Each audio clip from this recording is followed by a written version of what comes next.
The launch abort system, or LAS jettison motor, is now armed. On this flight, the abort motor is inactive because there is no crew on board. Up next is the flight termination system, or FTS, which gives the Space Force the ability to destruct the rocket if it goes in the wrong direction.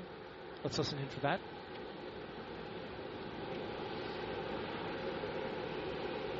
GLS is go for FTS arm. The flight termination system is now armed. Coming up at 4 minutes and 40 seconds, a big moment. This is where the RS-25 engines and their bleed go to high flow. It's been a little tricky to dial in. GLS is go for LH2 high flow bleed check.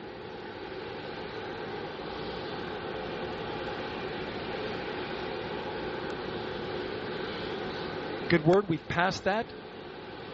The cryo team got the LH2 engine bleed pressure loop dialed in. They are now at the right temperature for launch. Countdown continues. T-minus 4 minutes, 15 seconds. Up next, GLS fires up the KPUs. Those are high-speed turbines which provide pressure to hydraulic pumps that steer the RS-25s. Stands for Core Stage Auxiliary Power Unit Start. GLS is go for Core Stage APU start. That now leads to the thrust vector control test at T-minus 2 minutes and 30 seconds. That can proceed now, and we will see the engines gimbal at the bottom of the core stage.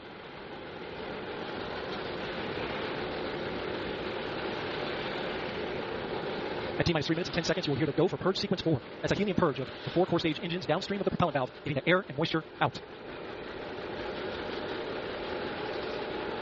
GLS is go for purge sequence 4. And in just a few seconds, GLS will close the core stage LOX vent, liquid oxygen. The white vapor cloud causing the super cold gaseous oxygen condensing the water in the atmosphere will disappear. You see it coming out there now. And there it goes. It's closed. LOX vent closed. Pressure rising in the core stage LOX tank to flight levels. Coming up in 15 seconds, look for that thrust vector control actuator test. Engines will gimbal.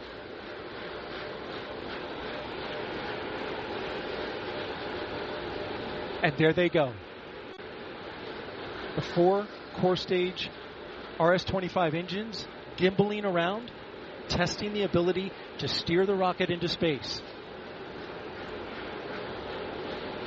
They will operate at 109% performance. Each RS-25 throwing down 500,000 pounds of thrust. All 4, 2 million pounds. Altogether with the boosters, 8.8 million pounds of thrust. GLS is go for upper stage to internal power. Now the upper stage has gone to internal power. So power is removed from the rocket's upper stage, the ICPS, and it's been switched to battery power. The same milestone is coming up for the core stage at T-minus 1 minute and 30 seconds.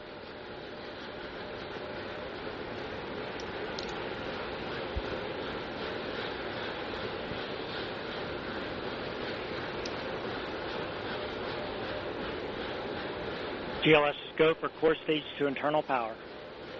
The rocket's core stage, which houses the 3 flight computers, is now on battery power. So there is no more hold time available because there's no more margin on the batteries. So if we have a hold, we'd have to recycle back to T-minus 10 minutes and recharge those batteries. The count continues. A note now, shortly after liftoff. 1 minute.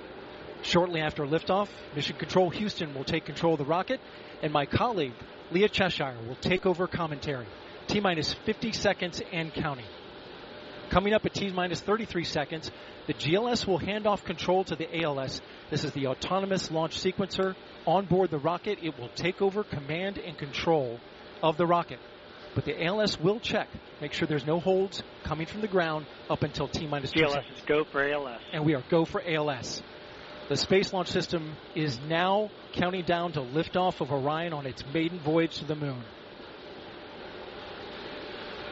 Launch team can no longer recycle the count.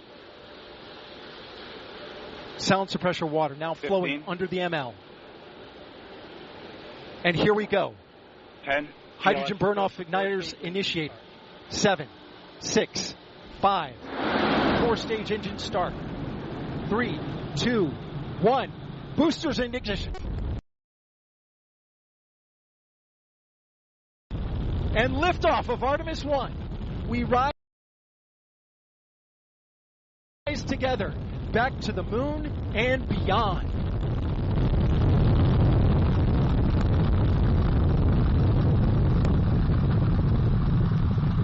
All 4 RS-25 engines on the core stage and 2 solid rocket boosters now propelling the vehicle at 128 miles per hour. Hearing good control on the roll from teams in Mission Control Houston. All good calls so far. Now 30 seconds into the flight of Artemis 1. First milestone will be for the vehicle to pass through max Q at about 1 minute and 9 seconds into launch. This is the greatest period of atmospheric force on the rocket.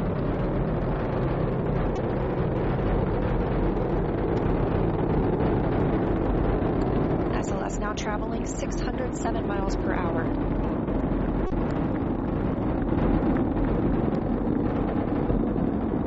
You're looking at 8.8 million pounds of maximum thrust. Quiet here in the loops in Mission Control.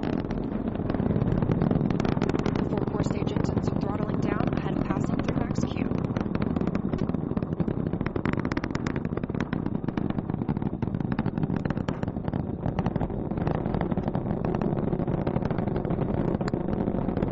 Now 1 minute, 21 seconds into the flight, traveling at 1,420 miles per hour.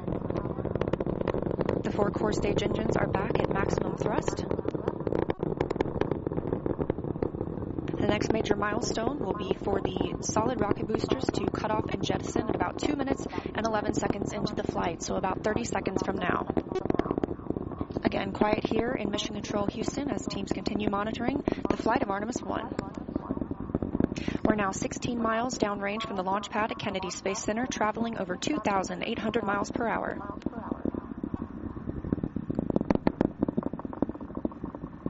Standing by for solid rocket booster jettison and shortly thereafter.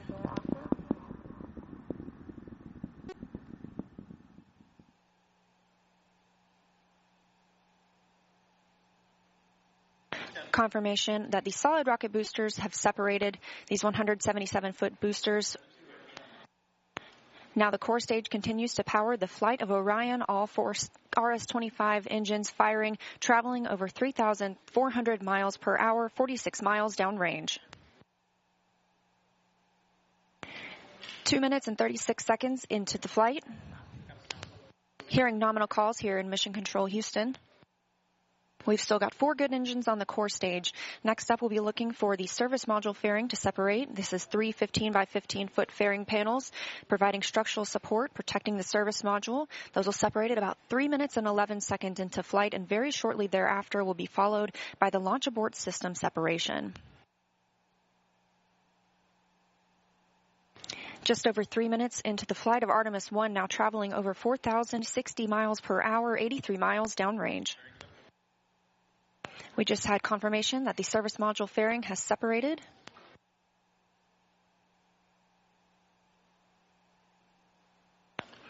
And that the launch abort system pyros have fired, separating those from Orion as well. For future crew members,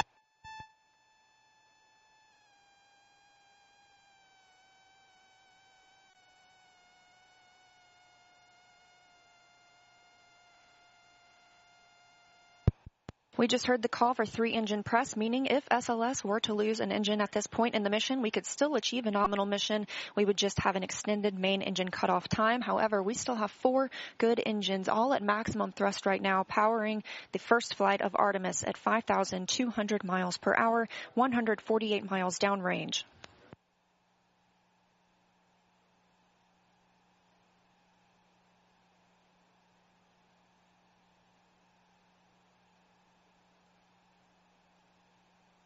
We're 4 minutes and 16 seconds into the flight of Artemis 1. So far, we've had a clean ascent. We saw those solid rocket boosters jettison about 2 minutes and 11 seconds after liftoff. Shortly after, we had the service module panels fairings separate, as well as the launch abort system. The launch abort system was inert for this flight, except to perform this separation. Those 4 core stage engines will continue to fire and power the flight of Artemis 1, now traveling over 6,800 miles per hour, 229 miles downrange. Booster flight controller reports that the engines are looking good.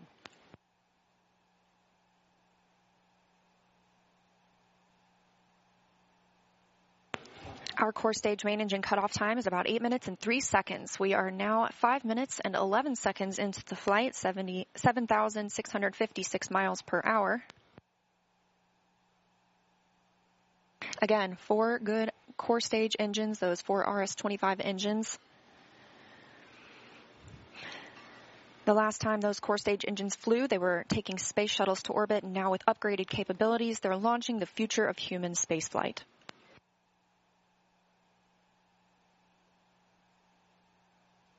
Five minutes, 42 seconds into the mission, we are now traveling 8,800 miles per hour, 345 miles downrange from the launch pad at Kennedy Space Center.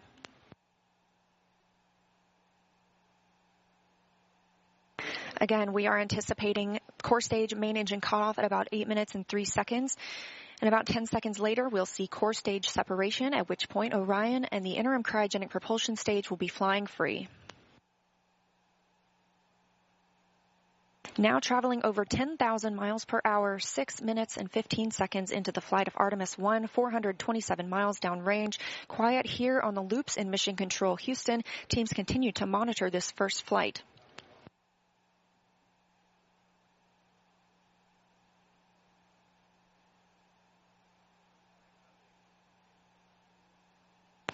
About a minute and a half now until that core stage main engine cutoff time.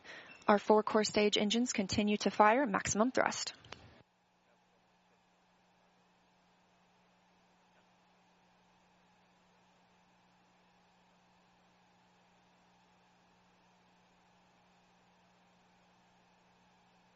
Coming up on 7 minutes since launch today, now traveling over 12,800 miles per hour, 563 miles downrange. Again, still quiet here in Mission Control Houston.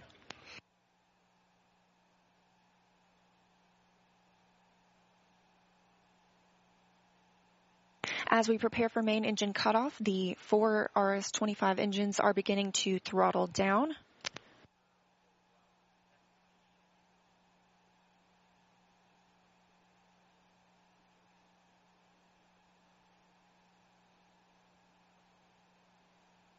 "30 seconds now until core stage main engine cutoff. All 4 engines continue to throttle down.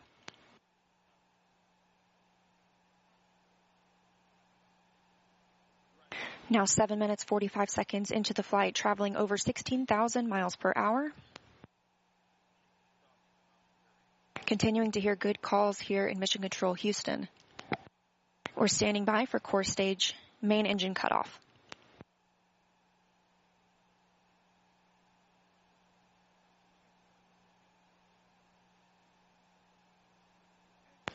And we have confirmation of core stage main engine cutoff. Orion, and it's now in Earth's orbit. The Flight Dynamics Officer reports that we have a nominal main engine cutoff. And we just heard the call for core stage separation. That means Orion and the interim cryogenic propulsion stage are now flying free from the core stage of the Space Launch System. The next milestone will be solar array deploy approximately 18 minutes after liftoff. But before Orion stretches its wings, let's check back in with our friends at Kennedy Space Center and hear all about what it was like to hear the rocket roar off the launch pad. Megan and Kayla, I've got to hear all about it. Well, if you're just joining us, welcome to NASA's Kennedy Space Center, where we just watched Artemis 1 launch, our first step towards our next adventure into deep space. As Leah said, I'm NASA's Megan Cruz, and this is NASA astronaut Kayla Barron. And I'm kind of still giddy and speechless.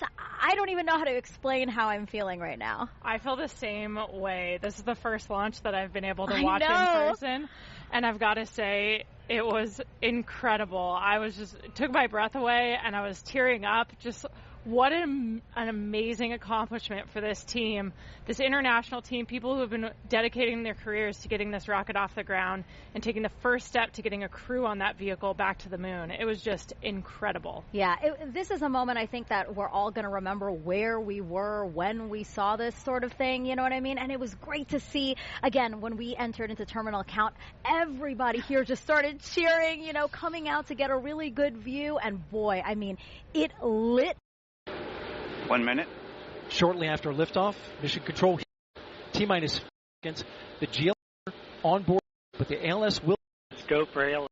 Counting down to liftoff of Orion on its maiden voyage to the moon. Launch team can no longer recycle the count. Sound suppressor water now flowing 15. under the ML. And here we go. 10. Hydrogen burn-off igniters initiated. 7, 6, 5. 4-stage engine start. 3, 2, 1. Boosters in ignition. And liftoff of Artemis 1. We rise together back to the moon and beyond.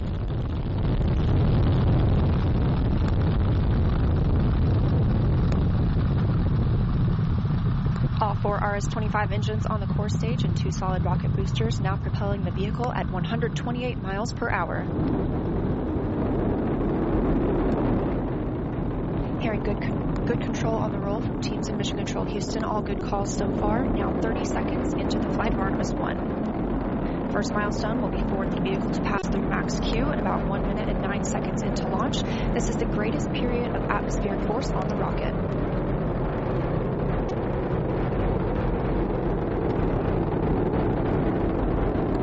SLS now traveling 607 miles per hour.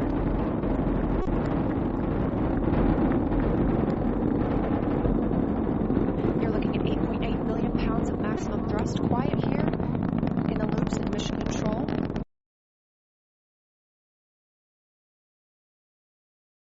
When we saw this sort of thing, you know what I mean? And it was great to see, again, when we entered into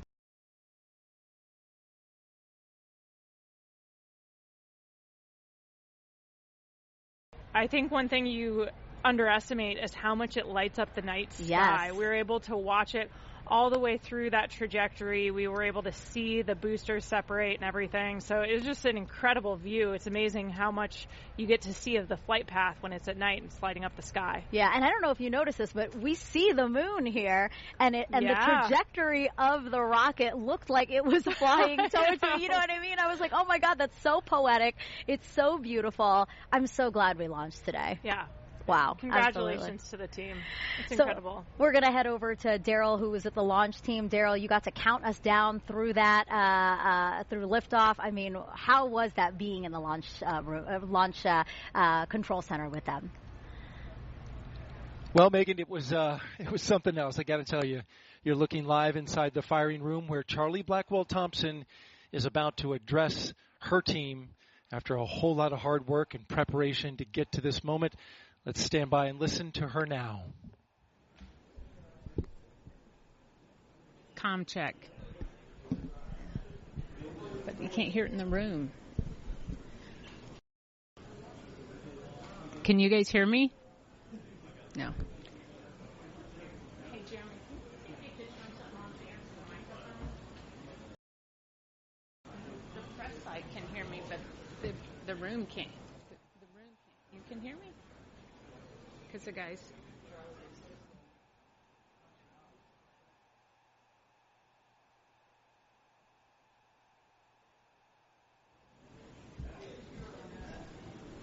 I don't know what he's telling me to do.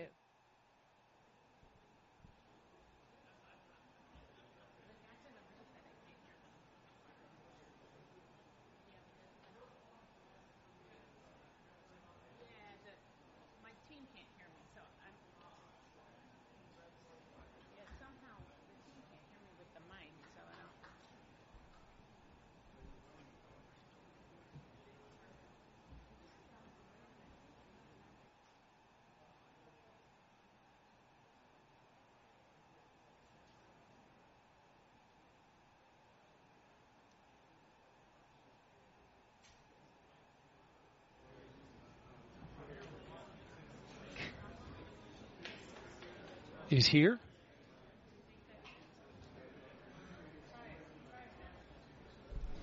Can you guys hear me?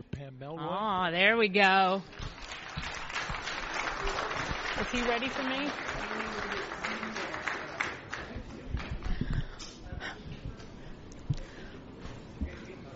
Well, for once, I might be speechless.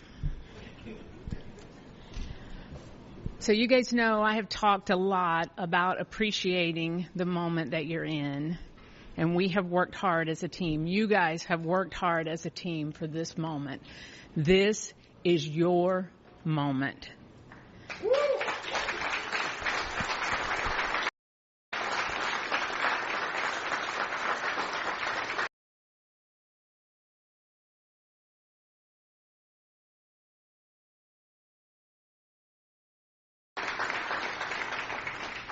It is not by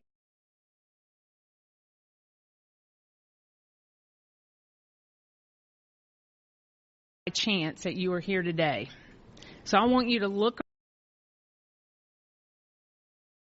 around at this team and know that you have earned it. You have earned your place in the room. You have earned this moment.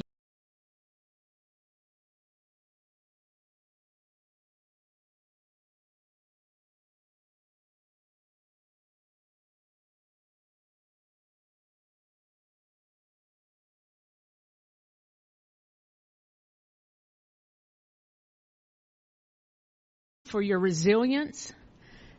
You know, I said at the pre-test briefing, the harder the climb, the better the view.